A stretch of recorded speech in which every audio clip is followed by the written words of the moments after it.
Hello प्यारे दोस्तों, नमस्कार। आपका हार्दिक स्वागत है। मैं अशोक।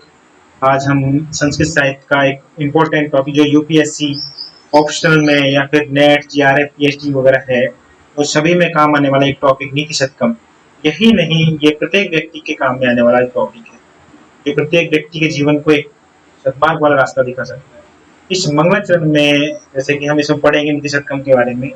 तो नीति शतकम को शुरू करने से पहले मैं आपको बता दूं कि ये यूपीएससी के पेपर सेकंड का पार्ट है, जो कि 15 नंबर का क्वेश्चन आता है।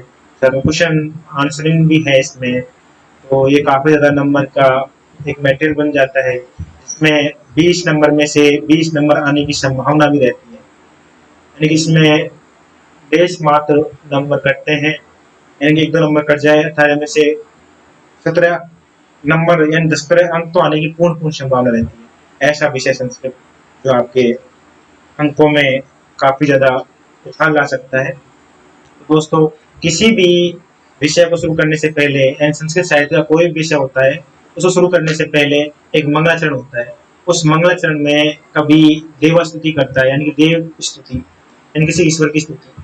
अब क्या है कि इसमें कवि ने चैतन्य रूपी एक परमात्मा की स्तुति की है। जैसे कि कालिदास है, वो भी किसी जैसे रघुवंशम है, कालिदास रघुवंशम शुरू करने से पहले जो उनका श्लोक है, जैसे रघुवंशम का प्रथम श्लोक है, जिसमें वो मंगलाचरण के रूप में उसका प्रयोग करते हैं। क्योंकि मंगलाचरण में क्या होता है कि देव की स्तुति होती है। किसी भी महाकाव्य को या फिर खंड काव्य को या फिर किसी भी नाटक को शुरू करने से पहले एक मंगलाचरण होता है। जैसे कि अभी इस मंगलाचरण में आप देख पा रहे होंगे कि ये मंगलाचरण महाकवि भर्तृहरि द्वारा रचित नीति शतकम है, उसका मंगलाचरण है। उसी प्रकार से कालिदास है, उनका भी मंगलाचरण है। जैसे कि बागर्तव्य संपृक्तो बागर्त प्रतिपत्ते जगत्रो बंदे पार्वती परमेश्वर, यानी वाणी और अर्थ के स्वामी, यानी कि जगत के पिता पार्वती परमेश्वर को मैं स्वामी मतलब प्रणाम करता हूँ। उसी प्रकार से ये श्लोक है जिसमें दिक्काल दिक्पाल आधन्य छिन्न छिन्न चिन्मात्र मूर्ति स्वानु स्वानु मुत्तेक मुत्तेक स्वानुमुतेक आनाय नमे शांताय तेज तेज से, यानी कि दिक काल दसों दिशाओं के, दिक यानी 10 दिशाओं, काल यानी काल की सीमाओं से बंधे हुए ऐसे। अभी क्या है, आघन्य चिन्ह, यानी कि असीमित तथा अनंत स्वरूप वाले ऐसे प्रभु, चिन्ह मात्र बोलते हैं ऐसे जो 10 दिशाओं से असीमित स्वरूप वाले चिन्ह मात्र, यानी कि चिन्ह मात्र का क्या है, चैतन्य। चिन्ह मात्र का मतलब है चैतन्य स्वरूप, यानी मूर्ति यानी स्वरूप, यानी किसी भी मूर्ति होता है उसका स्वरूप होता है। चैतन्य स्वरूप मूर्ति वाले स्वानु स्वानु स्वानु भूतेक भूतेक अनाय, फिर मानाय बोल सकते हो आप, अनाय। अब यहाँ पे स्वानुभूति माने केवल अपने अनुभव मात्र से, स्वानु यानी अपने स्वयं के अनुभव, अनुभूति स्वयं के अनुभव मात्र से, माना यानी के द्वारा जाने जाने योग्य ऐसे शांताय तेज से नमे, ऐसे शांत स्वरूप, यानी कि ऐसे बोल रहे ऐसे सदा शांत रहने वाले प्रकाश में परमात्मा की, जैसे ऐसे तेज तेज प्रकाश में परमात्मा की मैं नमस्कार करके आराधना करता हूँ। ऐसे श्लोक में कहा गया है, ऐसा मंगलाचरण है। अब मंगलाचरण के बाद में जो भी श्लोक आएगा वो आपके लिए काफी इंपॉर्टेंट श्लोक बन जाएगा, क्योंकि ये हर व्यक्ति के लिए काफी इंपॉर्टेंट बन जाते हैं। अब ये अति महत्वपूर्ण श्लोक है जो मूर्ख की निंदा के बारे में कहा गया है। कभी कहता है कि मैं जीर्ण शीर्ण होने से पहले, यानी कि मैं जीर्ण हो जाऊंगा, वृद्धावस्था में पहुंच जाऊंगा, मेरे पास जो सुवासित जो ऐसे अच्छे अच्छे भाषण है वो मैं किसको बोलूँ, यानी कि जो सुवचन है, अच्छे वचन है, तो वो उपदेश वचन है। वो उपदेश वचन उसी प्रकार से जैसे जीर्ण हो जाए, जैसे शरीर जीर्ण हो जाता है, तो वो उपदेश वचन में बोलना चाहता हूँ, तभी ऐसा बोल रहा है। यानी बोधारो मत्सर ग्रस्ता प्रभव में दूषिता अबोध पहातश्च अबोध अबोधो पहता पहताश्च सुभाषितना अंगे जीर्णम, यानी कि कवि बोल रहा है कि बोधदारो यानी विद्वान लोग मत्सरग्रस्त, यानी कि क्या हो, ईर्ष्या से ग्रसित हो चुके हैं। मत्सरग्रस्त बोधदारो यानी विद्वान लोग मत्सरग्रस्त ईर्ष्या भावना से ग्रसित हो चुके हैं। प्रभव यानी राजा स्वामी लोग हैं, वो इसमें दूषित है, यानी कि इसमें का यहाँ पे आप गर्व ले सकते हैं या फिर अंधकार ले सकते हैं। तो या फिर मतलब अंधकार से या फिर गर्व से या फिर अहंकार से तो प्रभय यानी कि राजा लोग हैं वो अंधकार से दूषित हो चुके हैं। अबोध पहत, ये बोल रहा है अबोध, अबोधो पहता, अबोधो पहता का अर्थ आप यहाँ से कर सकते हो। जो अबोध यानी कि मैं सीधे से मतलब ये कर रहा हूँ, अबोध का मतलब यहाँ पे है कि अज्ञान से, अज्ञान से का मतलब ये है कि अज्ञान से ग्रसित। अबोधो, अबोधो पहता है अज्ञान से ग्रसित। यहाँ पे अबोधो ग्रसित, जो अज्ञान से ग्रसित लोग हैं वो क्या बोल रहे हैं कि अज्ञान से ग्रसित लोगों की ऐसी स्थिति है कि दूसरे के सामान्य लोग जो अज्ञान से ग्रसित हैं वो क्या कर रहे हैं कि उसी प्रकार से मैं उनके ज्ञान को बढ़ाना चाहता हूँ। यानी कि मेरा शरीर ये जीर्ण शीर्ण हो जाएगा, जो मेरे पास सुवचन है उन सुवचनों को मैं चाहता हूँ लोगों तक पहुंचे सुवचन। ये सुवचन कैसे पहुंचेंगे? क्योंकि मैं मेरे शरीर को जीर्ण शीर्ण होने से पहले मैं ये सुवचन है, सुभाषित जो शब्द है मेरे पास में, प्रवचन है, उन सभी प्रवचनों को लोगों तक पहुंचाना चाहता हूँ। क्योंकि विद्वान लोग तो क्या है, ईर्ष्या द्वेष भावना से ग्रसित है। राजा लोग क्या है, अंधकार से या फिर गर्भ से दूषित, मतलब दूषित है। तो कवि कह रहा है कि जो लोग बाग है वो सब क्या है, एक दूसरे से दूषित हो रहे हैं और इस उद्देश्य से भावना से ग्रसित है। तो कवि कहना चाहता है कि मैं इनको किसको सुनाऊं, ये बोल रहा है कि मैं इनको किनको सुनाऊं। जैसे कि आप इसमें देख पा रहे होंगे कि विद्वान लोग तो परस्पर ईर्ष्या द्वेष से ग्रसित है, स्वामी लोग सत्ता हित मिथ्या घर से दूषित है, और दूसरे सामान्य लोग हैं वो क्या ज्ञान से ग्रसित हैं। तो ऐसी स्थिति में कवि कह रहा है कि ये उपदेश वचन है ना, जो कि मेरा शरीर जीर्ण शीर्ण हो उससे पहले में उपदेश वचन है, तो मैं सुनाना चाहता हूँ। किस किस को सुनाना चाहता हूँ, मैं सबको सुनाना चाहता हूँ। अब आगे श्लोक है, अज्ञ सुख, अज्ञ सुखम आराध्य, अगम सुख, अज्ञ सुखम आराध्य। अब बोल रहा है सुखम सुख तरम, अज्ञ सुखम आराध्य, सुख तरम आराध्य, आराध्यते, सुख तरम आराध्यते विशेषज्ञ। लव ज्ञान, ज्ञान लव दुर्विघ्नम, ज्ञान लव दुर्विघ्नम ब्रह्मपि, ब्रह्मपि धर्म ने रंजयति। अज्ञ, अज्ञ अर्थ यहाँ पे मूर्ख व्यक्ति से, सुखम यानी सरलता से। मूर्ख व्यक्ति होता है ना उसको सुखम आराध्यते, आराध्यते समझा जा सकता है। मूर्ख व्यक्ति होता है ना, जैन की जो कहने मतलब ये है कि मूर्ख व्यक्ति को मतलब सरलता से आराध्यते समझाने योग्य होता है। यानी जो व्यक्ति कम ज्ञान, मतलब कम ज्ञानी नहीं, मूर्ख व्यक्ति जैसे कुछ नहीं आता तो क्या आसानी से समझा जा सकता है। पर जो अल्प ज्ञानी होता है सुखम आराध्यते विशेषज्ञ, यानी कि और दूसरी बात ये होगी सुखम आराध्यते, सुखम आराध्यते का अर्थ यहाँ पे ये है कि जो अधिक मतलब ज्ञानी होता है, जो समझने योग्य है, तो उसको क्या कहते हैं विशेषज्ञ है। यानी कहने का जो विशेषज्ञ है उसको काफी आसानी से समझा सकता है। यानी किसी विषय के बारे में कोई विशेषज्ञ वो अच्छी तरह जाने तो उसको क्या करें कि भर्ती करेंगे, उसको तो आसानी से समझा जा सकता है जो विशेषज्ञ है। और जो आगे बोल रहे हैं कि जो मतलब जो मूर्ख है उसको थोड़ा मतलब क्या है सरलता से थोड़ा यानी कि धैर्य भाव रख के समझा जा सकता है। पर जो अल्प ज्ञानी है लव दुर्विघ्नम, लव दुर्विघ्नम यानी कि अल्प ज्ञान से अपने को यानी अपने आप को मिथ्या विद्वान मानने वाला, ऐसा लव दुर्विघ्नम यानी कि जो अल्प ज्ञान से ग्रसित व्यक्ति है उसको ब्रह्मा यानी ब्रह्मा भी, नरम ऐसे नर यानी मनुष्य को ब्रह्मा यानी ब्रह्मा भी निरंजति, निरंजन नहीं संतुष्ट कर सकता, नहीं समझा सकता। तो यहाँ पे कवि कहना चाहता है कि जो अल्प ज्ञानी है उसको ब्रह्मा भी नहीं समझा सकता। और जो मतलब कवि का कहने का अर्थ यह है कि जो कम ज्ञानी है यानी कि जो अज्ञ है यानी जो मूर्ख है उसको क्या कहें यानी कि थोड़ा आराम से, यानी कि जो कम ज्ञानी है उसको समझा जा सकता है। और जो विशेषज्ञ है उसको और भी आसानी से समझा जा सकता है। जो अल्प ज्ञानी है यानी कि जो इसको ज्ञान था पर उसको अल्प ज्ञान है, ज्ञान में भी वो क्या है कि उसमें अपने आप को तब वो क्या समझ रहा है, मिथ्या रूपी विद्वान समझ रहा है। कहने का मतलब ये अल्प ज्ञानी का अर्थ यहाँ पे है कि जो मिथ्या रूपी अपने आप को विद्वान समझ रहा है उसको स्वयं ब्रह्मा भी समझा नहीं सकता। ये आपको काफी इंपॉर्टेंट बन जाता है। और आगे जैसे कि आप देख रहे होंगे इस श्लोक को, देखिए ये श्लोक, ये देखिए प्रशः मणि, प्रशः मणि, उद्रेत मणि, उद्रेत वाक्य मणि, उद्रेत मकर वक्र दृष्टांत, दृष्टांत समुद्र अपि संतरेत प्रचल दुर्मी मराकुलम, आकुलम। और भुजम भुजंग अपि कोपिल शीर्षि पुष्पवत धारयत न तु प्रतिनिविष्ट बोध जनचितम समाराध। यानी कि कहने का मतलब ये है कि मकर मकर है, मकर यानी कि मगरमच्छ है, वक्र दृष्टांत है उसके, मगरमच्छ के दांत हैं, उनके बीच में फंसी हुई मणि है ना, प्रसहाय मणि, जो उनके बीच में जो फंसी हुई मणि है उसको आसानी से निकाला जा सकता है। समुद्र अपनी यानी समुद्र है, जो मान लो कोई समुद्र है, बहुत बड़ा समुद्र है, उसमें संतरित, संतरित का अर्थ यहाँ पे जैसे कि आप ये समझिए कि जो वो थोड़ा समुद्र है उसको पार कर सकते हैं, संतरित यानी पार कर सकते हैं। प्रदुल्लमपि, प्रचल दूरमी मलाकुलम, प्रचल दूरमी मलाकुलम यानी चलती हुई लहरों की पंक्ति से इन तरंगित समुद्र को भी हम क्या तैर कर पार कर सकते हैं। अभी कहने की प्रयास कर रहे हैं कि जो मगरमच्छ है उसके मुंह में क्या है कि जो मणि फंसी हुई है, प्रसहाय मणि, मणि फंसी हुई है, तो उसको क्या है आसानी से निकाला जा सकता है। समुद्र अपनी समुद्रित यानी समुद्र को भी संतरित तैर कर प्रचल दूरमी मलाकुलम यानी प्रचल दूरमी मलाकुलम चलती हुई लहरों की पंक्ति से या तरंगित लहरों से या फिर तैर कर पार किया जा सकता है समुद्र को।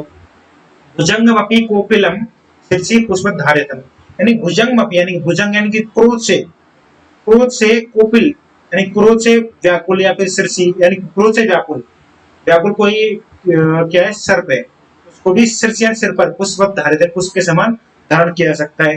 न तो प्रतिनिविष्ट मूर्जन चितम समारा देते, जबकि न तो प्रतिनिविष्ट नहीं किया जा सकता मूर्छितम यानी मूर्ख के चित्त को समाराधित, यानी कि मूर्ख का चित्त है ना, जो मूर्ख व्यक्ति है ना उसके चित्त को समाराधन संतुष्ट नहीं किया जा सकता, नहीं समझा जा सकता, यानी मूर्ख व्यक्ति के चित्त को कोई भी नहीं समझा सकता, यानी ऐसा कोई व्यक्ति नहीं है जो मूर्ख व्यक्ति के चित्त को मतलब समझा सकते, मूर्ख व्यक्ति को समझा सके।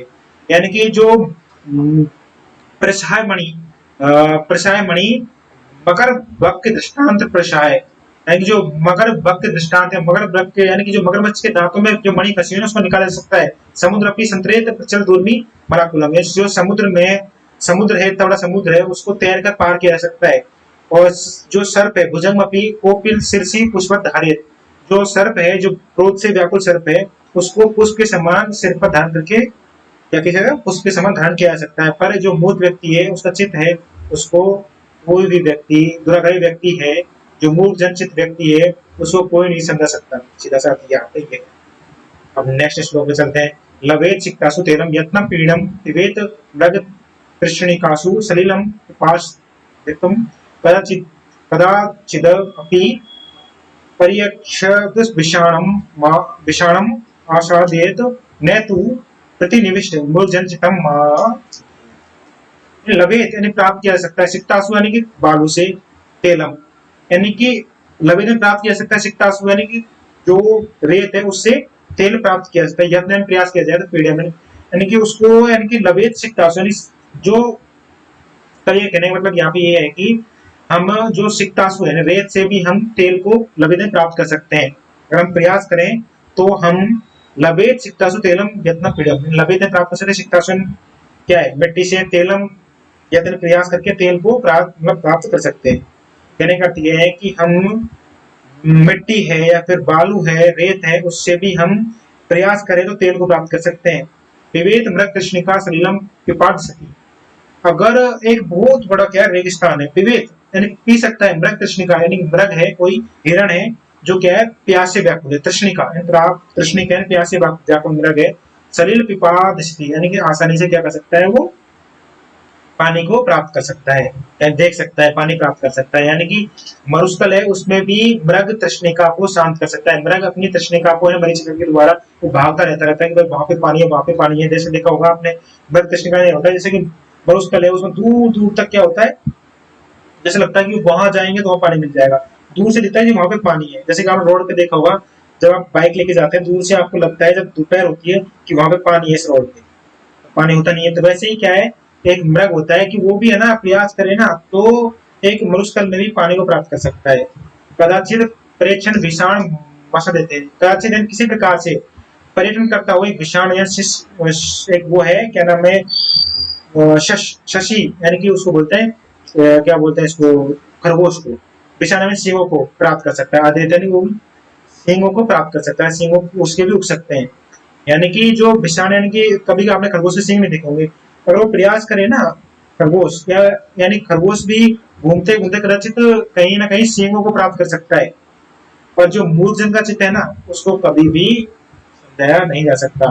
न तो प्रतिनिविष्ट या फिर प्रतिनिविष्ट मूर्खजन चित्तम न तो समाराधित, यानी कि मूर्खजन का जो चित्त है उसको कभी नहीं समझा सकता। यानी कि कभी का कहने का मतलब ये है कि हम प्रयास करें तो कभी कह रहा है कि प्रयास करें तो हम जो समुद्र है, वह सॉरी रेत है, उससे भी क्या प्राप्त कर सकते हैं।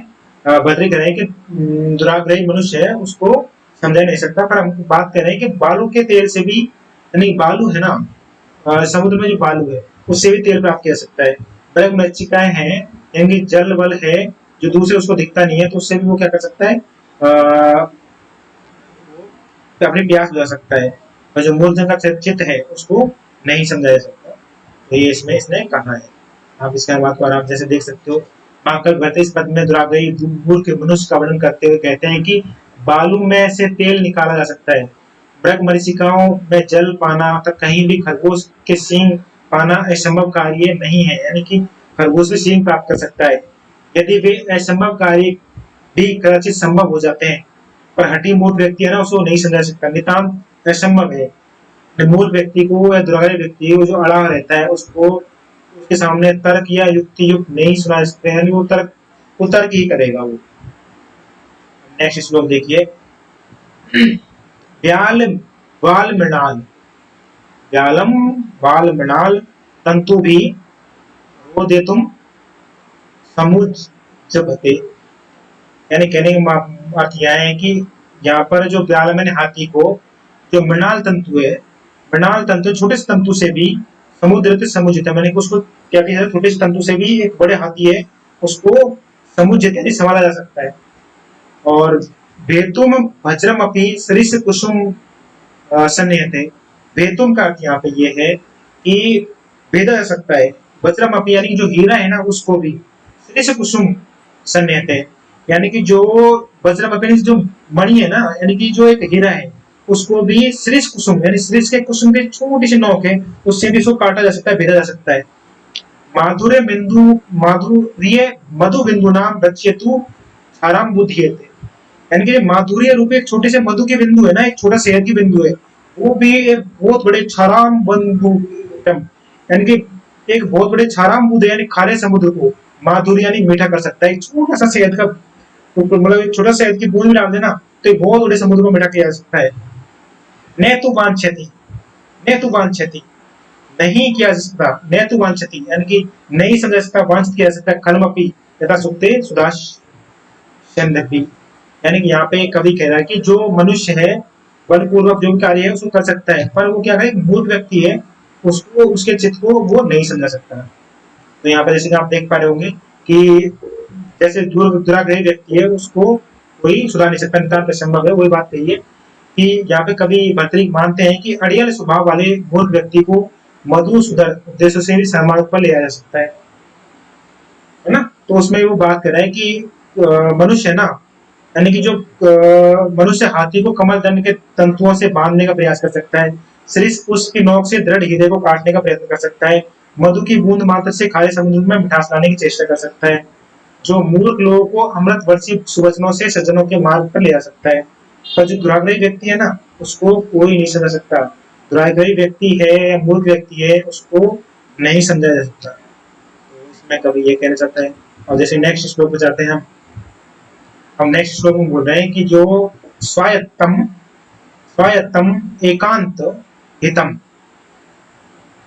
एकांत हितम विधात्रा है, यानी विधाता ने, विधाता है यानी कि जो विधाता है हमारा, विधाता के द्वारा जो विधाता है उसने विनिर्मितम स्वाय, देखो इसका श्लोक देखिए, स्वायत्तम एकांत हितम बोल, विधात्रा विनिर्मित बनाया है, विनिर्मित विनिर्मित साधनम अज्ञताया विशेष है सर्वविधम समाजे विभूषणम मौन पंडितानाम, यानी विधाता ने क्या किया है कि एकांतितम स्वायत्तम एकांतितम मौनम, एक मौन रूपी स्वायत्तम, स्वायत्तम यानी विधाता के द्वारा एक स्वायत्तम, स्वायत्तम का अभ्यास में अपने अधीन एक एकांतीन में, एकांतीन विधाता ने एक ऐसा चीज बनाया है ये आप इसको ऐसे समझिए, पहले तो इसका अनुवाद समझिए कि विधाता है ना, उन्हें एक ऐसा मौन, एक ऐसा शब्द बनाया है जिससे जो विद्वान है ना, मौन रहकर अपना जो अज्ञान रूपी गुण है, यानी कि गुण नहीं कह सकते, अज्ञान रूपी जो उसके पास में है उसको छिपा सकता है। यानी कि जैसे कि मान लो सभा में बैठे हो आप और आपके पास में विधाता ने एक छोटा सा गुण दिया है, गुण नहीं है एक तरह से, मैं तो उसको दुराचारी शब्द समझता हूँ। मौन, एक ऐसा मौन शब्द बनाया है जिससे वो क्या है कि वो विद्वानों में अपने आप को विद्वान कह सकता है, बल्कि वो है मूर्ख पर वो मौन धारण किए हुए है, कुछ नहीं बोल रहा। विद्वान वो समझ रहा है कि मैं नहीं बोल रहा तो मैं अभी यानी मूर्ख नहीं कहलाऊंगा, अगर मैं भूल जाऊंगा तो मैं क्या हूँ, मूर्ख बन जाऊंगा। यानी कितने बड़े विद्वानों के सामने बोलूंगा, मैं क्या बोलूंगा, तो मैं तो मौन धारण कर लेता हूँ, जिससे मैं विद्वान ही बना रहा हूँ।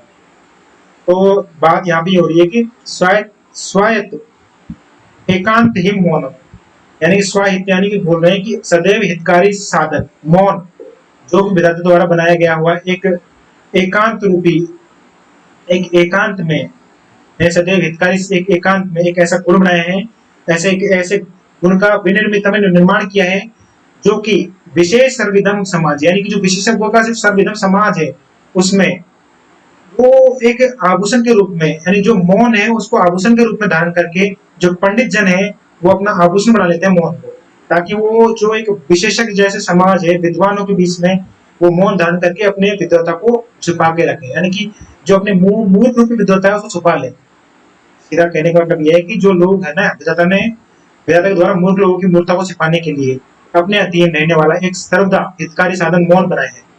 और मौन क्या सर्वज्ञ लोगों के समाज के बीच में मूर्खों का एक अलंकरण सिद्ध हो रहा है, यानी कि जो विनिर्मित छादनम अज्ञानताया, यानी कि छदन रूपी अज्ञानताया शब्द बनाया है मौन, जो कि एक आभूषण बनाया है, वो आभूषण को धारण कर लेते हैं लोग मौन को, और वो विद्वानों के बीच में बैठे बैठे मौन में रहते हैं, क्या मौन में रहो, कि अपना जो मतलब अज्ञान रूपी जो चेहरा है वो लोगों के सामने नहीं आए और हम मौन धारण करके विद्वानी कहलाए, तो ऐसा आभूषण बनाया है। तो एक तरीके से इसका भी ये कहना चाहता है कि मौन रूपी एक आभूषण ऐसा बनाया है जो अपनी मूर्खता रूपी विद्वता को छुपा सकते हैं मौन रहकर। तो कभी ये भी कहना चाहते हैं।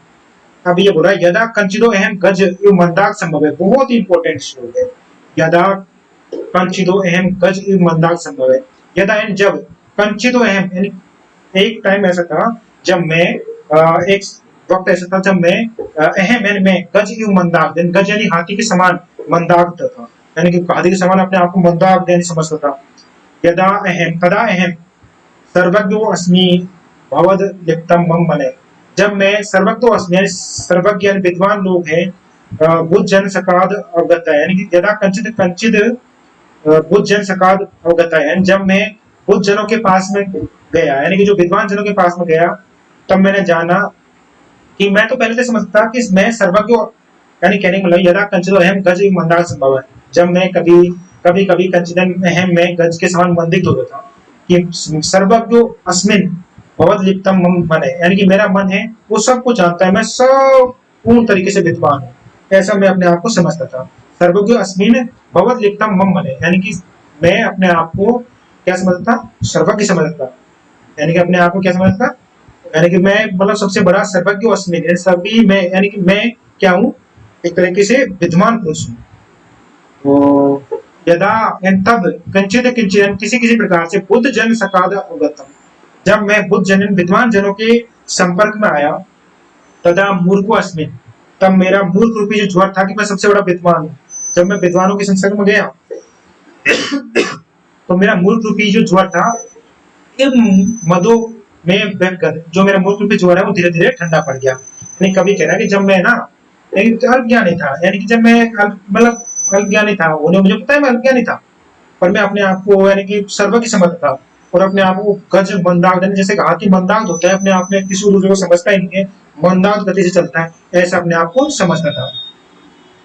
तो मेरे मन से ऐसा समझता अपने आप को, मम्मने यदा कंचित, जब मैं किसी प्रकार से बुद्ध जन यानी जो विद्वान जनों के पास में सकाद अवगतम, यानी कि उनके पास में गया, उनसे जाना, उनसे बातें की, उनके अनुभवों के विवरण को जाना, तो मुझे पता लगा कि मैं इस दुनिया का सबसे मूर्ख इंसान हूँ।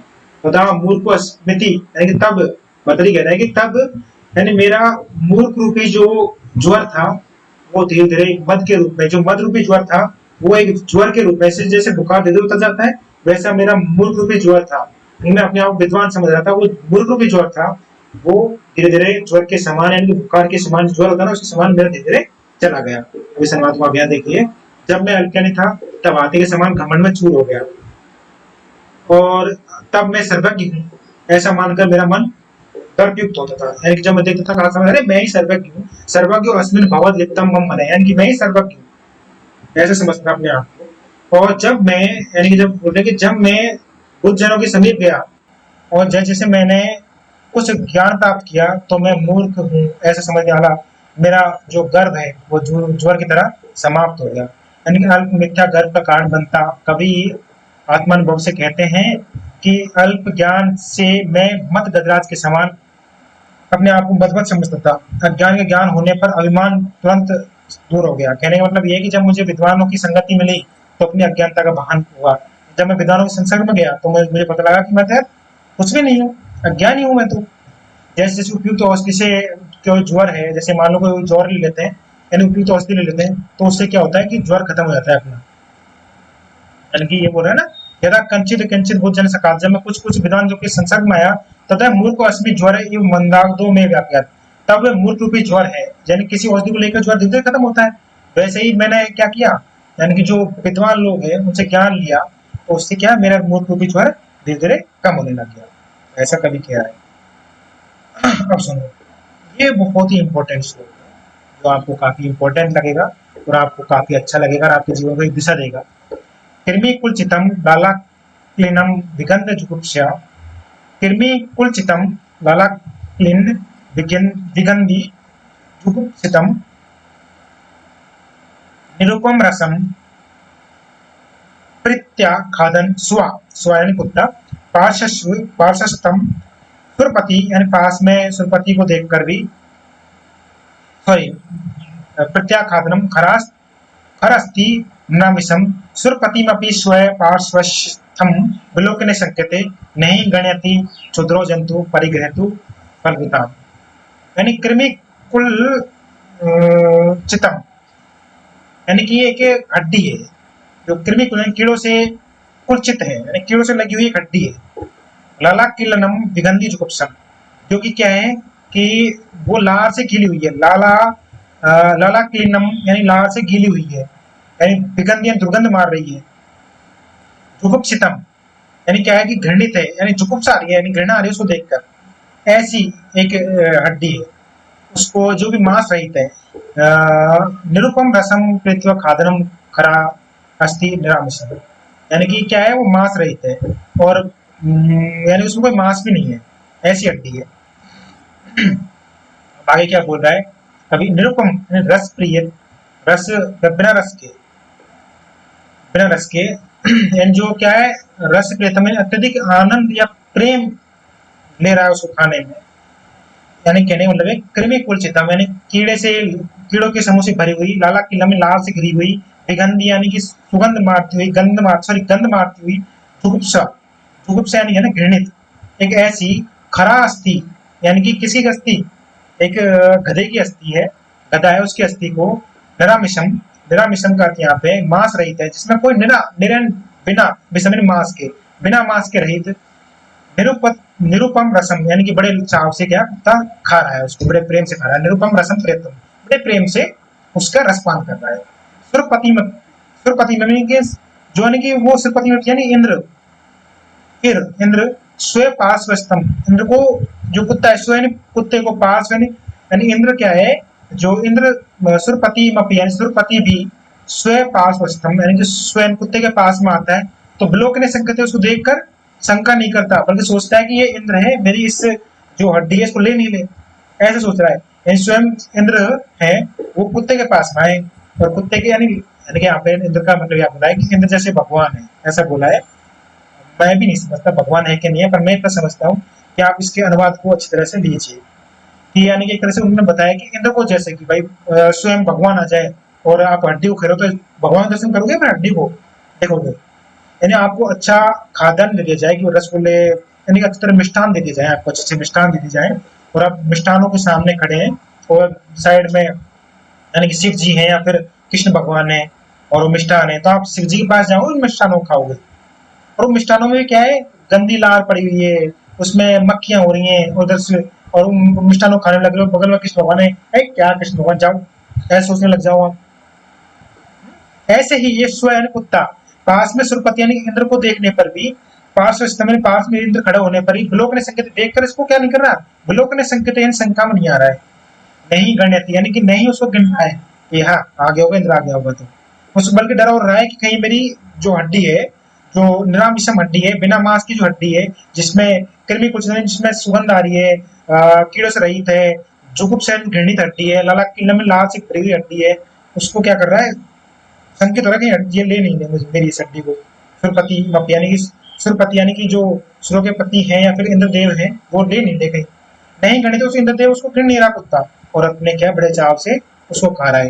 यानी कि सीधा का अर्थ यह है कि जो कि नीच व्यक्ति होता है ना, यानी कि कहने का अर्थ यह है कि प्राण परिग्रहण फलभूताम, फलभूताम यानी कि अपनी वस्तु की इच्छा को न गणित है, जो छोटी मोटी वस्तु होती है ना, क्षुद्र व्यक्ति होता है, क्षुद्रो जंतु क्षुद्र जंतु होते हैं, क्षुद्र जंतु या फिर मानव के ऊपर ले लो, जो तुच्छ व्यक्ति होते हैं वो क्या करते हैं, अपनी तुच्छता के आगे किसी वस्तु को गिनता नहीं है, यानी कि वो नीच प्राणी अपनी वस्तु की तुच्छता के आगे किसी को गिनता ही नहीं है। अब एक नीच प्राणी क्या है, एक कुत्ता है, ऐसे ही बल्कि वो ऐसी गंध रूपी एक हड्डी को खा रहा है जो मांस रहित है, गल रही है, ऐसी हड्डी को खा रहा है वो, पर वो क्या कर रहा है, स्वयं इंद्र है उसके सामने और इंद्र को भी नहीं देख रहा, और वो नीच प्रकृति का व्यक्ति ऐसे, यानी कि स्वयं इंद्र को देखने पर भी क्या है, नीच अपनी वस्तु की तुच्छता को नहीं छोड़ता है, यानी कि कुत्ते में क्या तुच्छता है, वो तो हड्डी के ऊपर लालायित है, ऐसे ही कुछ नीच व्यक्ति होते हैं वो अपनी तुच्छता को छोड़ते हैं, तो कभी ऐसे उनके बारे में बता रहा है। नेक्स्ट श्लोक पे जाए। अब जैसे 10वां श्लोक है, वो श्लोक काफी इंपॉर्टेंट है। हाँ, ये जैसे कि आपको इसमें बहुत मजा आने वाला है। सिर सार्व स्वर्गात पशुपति शिरस्तम क्षितिधरम, स्वर्गात सार्व, सार्वम यानी कि सिर से, पता, पशुपति, पशुपति शिरस्त क्षितिधरम, मही महीघ्रातम, महीघ्रात उत्तुंगात अवनिम अवने अवने च अपि जलधिम अदय अदय, जलधिम अदय अदय गंगे पदम पगता स्तोकम स्तोकम अथवा विवेक भ्रष्टानाम भवति विनिपात सतमुखम। यानी कि यहाँ पे बता रहे हैं कि गंगा है, जो गंगा नदी है, वो सिर सार स्वर्गात, यानी क्या है, स्वर्ग से निकलती हुई गंगा सिर के मस्तिष्क पे आती है। गंगा स्वरात सार्व सिरम पशुपति सिरस्त, जो गंगा है स्वर्ग से आती हुई पशुपति शिव के मस्तिष्क पे आती है, जैसे कि आपको पता है।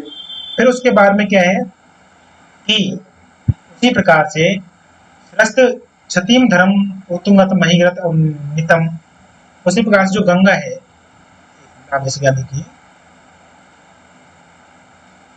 हाँ, जो गंगा है वो शिव जी के मस्तिष्क से क्या आती है, नीचे, मतलब शिव जी के मस्तिष्क से फिर क्या आएगी, शिव जी के पैरों में आएगी, यानी कि धरती पे आती है। कहने का मतलब यह है कि हिमालय पे आती है।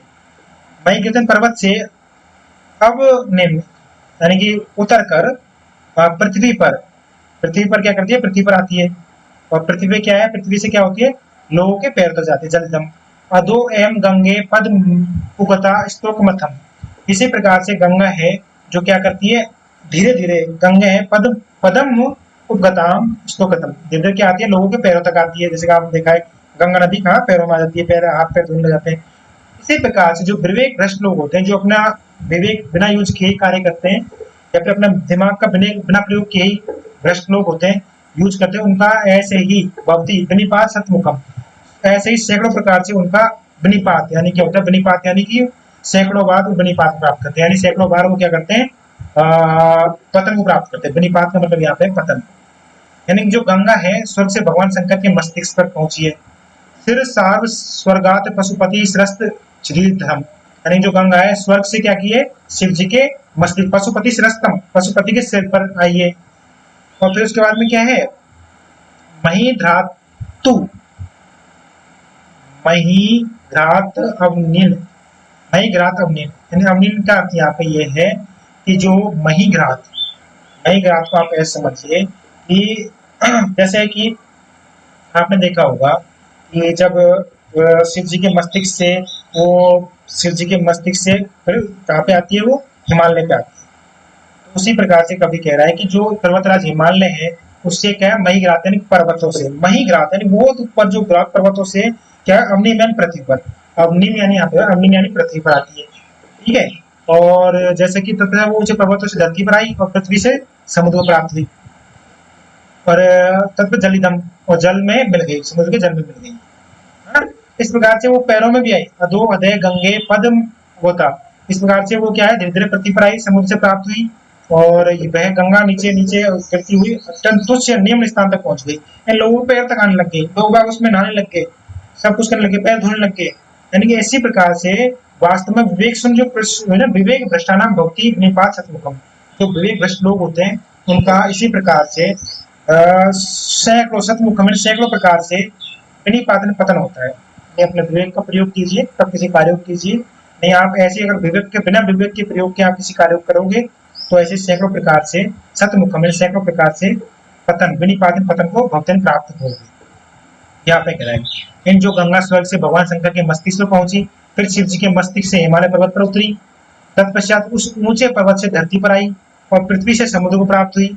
वह यह गंगा नीचे मतलब नीचे गिरती गिरती अत्यंत तुच्छ व निम्न स्थान तक पहुंच गई। वास्तव में विवेक शून्य जो भ्रष्ट लोग हो ना होते हैं ना, उनका भी इस प्रकार से पतन होता है। फ्रेंड्स थैंक्स, अगर वीडियो अच्छा लगा हो तो लाइक शेयर करना, क्योंकि आपके लाइक शेयर से चैनल चलता है और काफ़ी अच्छे मैं आगे वीडियो बनाकर रहूँगा, क्योंकि मेरा भी इसमें काफ़ी ज़्यादा योगदान होता है। तो एक धैर्य मिलता है जब आप लाइक करते हैं, शेयर करते हैं, या फिर लाइक करोगे तो उससे काफ़ी उत्साह बढ़ता है। तो लाइक करना और सब्सक्राइब जरूर करना चैनल को। थैंक्स।